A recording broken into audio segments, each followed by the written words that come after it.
ఇలా పట్టుకున్నాక ఆనియన్స్ వేసుకోవాలి. చూడండి, ఉల్లిపాయ వేసాక కూడా బాగా పొడిగా వచ్చింది. ఇప్పుడు మరి మెత్తగా అయితే పట్టద్దు, పచ్చగా పట్టుకోవాలి. అలాగే కారం కూడా వేసుకోవాలి. ఇది జస్ట్ ఇలా తిప్పుకుని సరిపోతుంది, లేదంటే ఒక రౌండ్ పట్టుకున్న సరిపోతుంది మిక్సీలో. కారపొడి అయితే రెడీ అయ్యింది. ఇప్పుడు ఈ ఆనియన్ని కట్ చేసుకొని వేయించుకోవాలి. కొంచెం ఆయిల్ పెట్టుకొని ఆనియన్స్ ఫ్రై చేసుకోవాలి.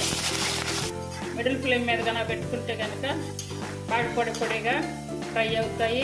ఇలా టిష్యూ పేపర్లో వేసుకొని ఈ ఆయిల్ అంతా కొంచెం పీల్చే వరకు ఉంచుకోవాలి. అలా చేస్తే కనుక కారం కూడా పొడిగా వస్తుంది. చూడండి, కాకరకాయలో నీరు కూడా వచ్చింది. చూడండి, ఇలా బాగా ఇట్లా చేతితోటి కొద్దిసేపు ఇలా అనుకోవాలి. వీటి లోపల విత్తనాలు ఉంటాయి కదండి. ఈ విత్తనాలు అనేది మీ యొక్క ఆప్షను. ఒకవేళ చిన్నగా ఉంటే మాత్రం ఉంచేసుకోవచ్చు, పెద్దగా ఉంటే మాత్రం తీసేసుకోవచ్చు. ఇట్లా ఉన్నాయి అయితే మాత్రం నేనైతే డైరెక్ట్గానే ఉంచేస్తున్నాను. కాకరకాయలన్నీ కూడా ఇలా క్లీన్ చేసుకోవాలి. ఇవి ఆయిల్లో వేసి ఫ్రై చేసుకోవాలి. వీటిని మిడిల్ ఫ్లేమ్ మీద కానీ లేదంటే సిమ్ మీద కానీ పెట్టుకొని కాకరకాయల్లో ఉన్నటువంటి వాటర్ అంతా పోయే వరకు ఫ్రై చేసుకోవాలి. కాకరకాయలన్నీ కూడా ఇలా వచ్చాక తీసుకోవాలి.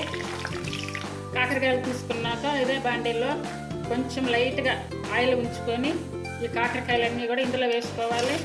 కొంచెం లైట్గా సాల్ట్ వేసుకోవాలి, అంటే ఆల్రెడీ కారపొడిలో వేస్తుంది. ఇప్పుడు వేయించుకున్నటువంటి కారపొడి మొత్తం కూడా అంటే మనకి కాకరకాయలకి సరిపోయిన వరకు వేసుకోవాలి. 4 స్పూన్లు తీసుకున్నాను. ఇంత బాగా కలిసేలా కలపాలి. ఆ కాయలు కూడా ఇలా డ్రైగా రావాలి. ఇది 10-15 రోజుల వరకు కూడా స్టాక్ ఉంటుంది ఫ్రై. అలాగే బ్యాచిలర్స్ కూడా పంపించుకోవచ్చు. కాకరకాయని ఇష్టపడే ప్రతి ఒక్కళ్ళు కూడా ఇలా చేసుకుని తినచ్చు. చేదు కూడా ఉండదు, చాలా టేస్టీగా ఉంటుంది. ఇప్పుడు స్టవ్ కట్టేసుకోవాలి. Thank you for watching.